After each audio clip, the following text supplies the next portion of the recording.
Donc effectivement, je pense que cette précision était nécessaire. Donc je suis là au nom donc du Flüchtlingsrat, donc Baden-Württemberg, donc qui est le conseil donc, de l'État du Baden-Württemberg pour les réfugiés. Mais je ne suis pas allemand, je suis de nationalité nigérienne. Donc je suis donc un staff, un agent du Haut Commissariat des Nations Unies pour les réfugiés. Donc je pense que c'était nécessaire de le préciser. Donc de prime abord, je pense qu'il y a nécessité donc, de faire un peu la situation par rapport à l'organisation qui est celle que je représente, le Flüchtlingsrat. Donc le conseil de l'État du Baden-Württemberg est un parmi 16. Tous les 16 États allemands ont un conseil similaire qui existe et qui est là pour faire donc tout simplement de l'accompagnement et de l'assistance pour les réfugiés. Mais là, il y a aussi une chose à préciser. Dans la notion de réfugié n'est pas exactement la même que ce que nous avons dans les termes français ou tel que la Convention de 1951 le dit. Parce qu'au terme de la Convention, le réfugié, c'est la personne qui a demandé l'asile et qui a eu une décision favorable. Dans leur compréhension et définition, le réfugié s'entend tout simplement de la personne qui est étranger, qui a un besoin de protection, peu importe le besoin. Qu'il ait fui une famine, qu'il ait fui une catastrophe naturelle, ou la guerre ou une persécution, eux, à leur niveau, ils n'en font pas la distinction, effectivement. Donc, quand j'étais arrivé, c'était l'une des choses les premières qu'il m'a fallu d'abord distinguer. Parce qu'en tant que staff des Nations Unies, j'étais fixé sur le mandat de mon agence. Donc le Conseil pour les réfugiés d'État sont des associations indépendantes. Ils existent, comme je l'ai dit, dans chacun des États. Ils ont en commun de fédérer les actions des volontaires, des groupes de soutien et les initiatives de solidarité qui sont engagées dans les États. Ils sont aussi tous membres de l'Association fédérale des travailleurs pour les réfugiés qui est pro-asile. Tous aussi, ils ont de considérer qu'il est de la responsabilité de l'État, donc de l'État allemand, de fournir aux réfugiés le respect de leurs droits, une assistance humanitaire, la garantie de l'asile et de la protection internationale et une perspective aussi d'avenir à travers une intégration durable. Donc c'est vraiment principalement le noyau des activités que le Flüchtlingsrat mène donc au niveau de l'État du Baden-Württemberg en parallèle avec ce qui est mené dans les autres États par les autres conseils. Donc, et le travail est assez intéressant pour moi, comme je l'ai dit, qui vient du Niger, une opération assez difficile. Parce que je viens aussi pour présenter un peu mon autre agence, le Haut Commissariat des Nations Unies pour les réfugiés au Niger. Donc le Niger est un État de l'Afrique subsaharienne qui actuellement est entouré par 3 crises majeures. Nous avons le Nigeria où sévit la secte Boko Haram qui produit énormément de réfugiés.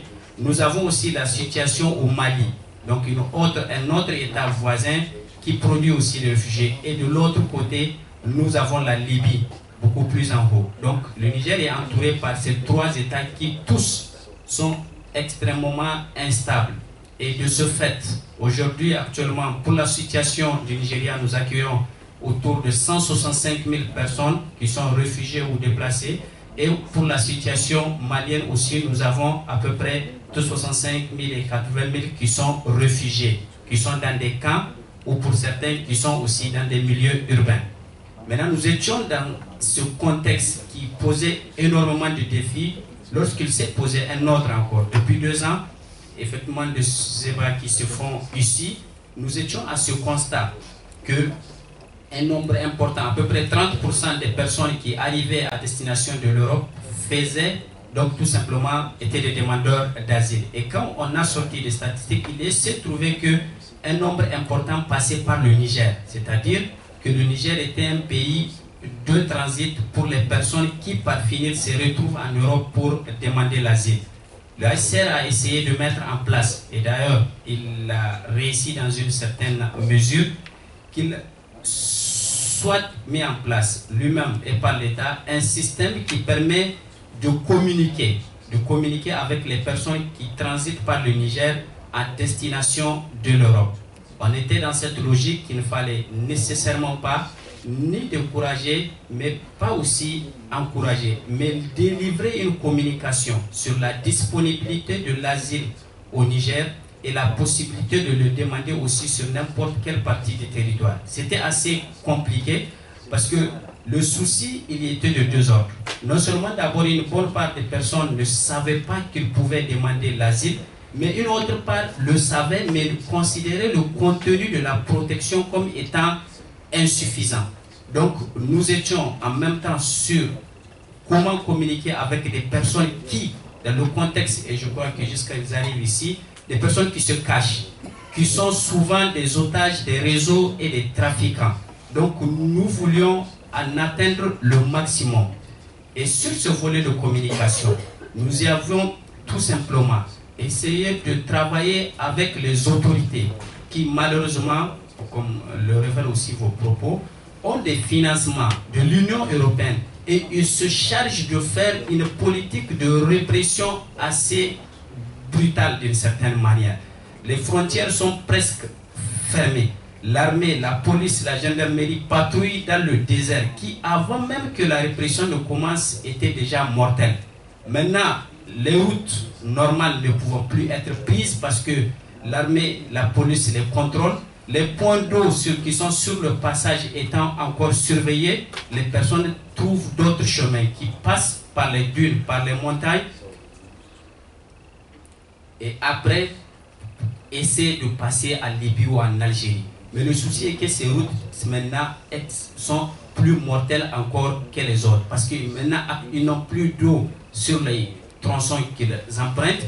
Les tronçons sont difficiles. Les chauffeurs, s'ils n'y arrivent pas, ils abandonnent donc les groupes dans les déserts, ce qui fait que de manière régulière, il est difficile que dans le mois ou dans la semaine, qu'on n'ait pas des situations d'abandon ou de personnes qui sont retrouvées déjà mortes dans les déserts. Et ça, c'est seulement le premier tronçon, parce que je crois tout à l'heure, on a évoqué le cas de la Libye, mais ce côté du tronçon n'apparaît pas.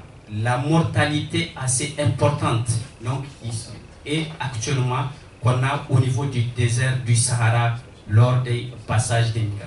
Le souci est que la répression s'intensifiant, les personnes encore qui sont dans cette situation ne pouvant pas abandonner leur projet, maintenant il faut recourir au réseau. Donc ce qui fait qu'on a en réalité, en cherchant des solutions, on crée encore plus de problèmes. Nous travaillons avec les États pour expliquer que la répression n'est pas la solution nécessairement, parce que tout simplement ça crée encore plus de drames et qu'il y a une certaine responsabilité de l'État et des organisations dans ces mortalités. Nous essayons de travailler et cela m'amène à l'autre aspect, c'est-à-dire le renforcement du cadre de l'asile.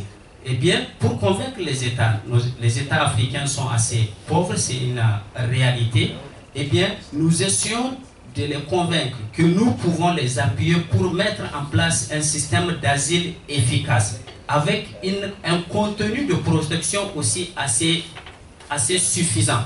Eh bien, depuis 2016, le HCR s'est attelé, donc avec l'ouverture du bureau, comme elle a dit, le 3 mai 2016, mais ça c'était après à peu près 8 mois de travail, de plaidoyer avec les autorités au niveau local et au niveau national, pour mettre en place des cases de passage au niveau de Niamey, qui est la capitale, et d'Agadez, pour accueillir les migrants qui veulent demander l'asile, pour leur montrer la capacité de les accueillir, de les héberger et de pouvoir prendre en charge leur subsistance alimentaire.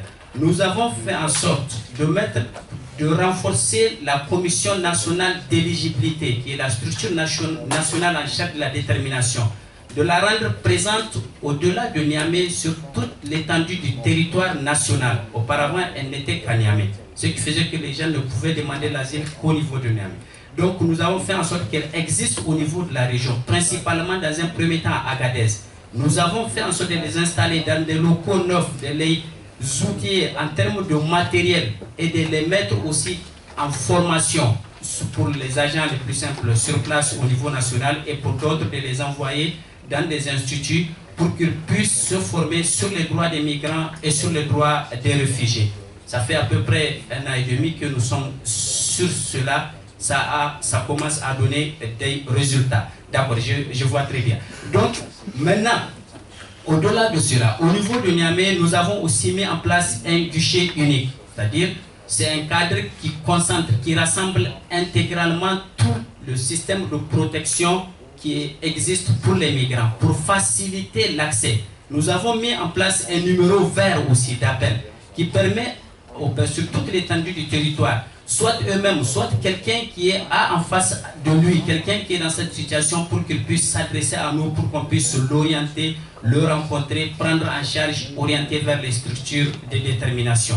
Donc, ce système de renforcement du cadre d'asile est en train de marcher. La communication aussi avec elle est en train de marcher. Mais il est un fait que la répression par l'État n'a pas cessé. Ce qui fait que le contexte, il est là. Nous essayons de faire en sorte de récupérer ce que nous pouvons récupérer. Mais il est une nécessité, je pense, comme l'a dit tout à l'heure,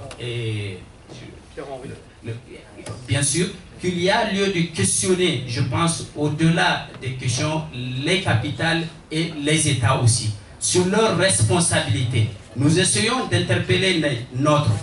C'est pas assez facile parce qu'ils ont en face des vrais problèmes, des vrais défis. Ils n'ont pas de moyens. Ils sont obligés de chercher les solutions et eux, ils ne se préoccupent pas que celle-ci soit humanitaire. Donc, je pense qu'il y a des actions, des défis qui sont là. Moi, nous n'avons que des défis. Et c'est d'ailleurs ce qui justifie ma présence aujourd'hui aux côtés du Conseil de Baden-Württemberg pour voir comment ça se passe dans les pays de destination. Nous sommes un pays de transit, nous essayons de mettre en place des solutions.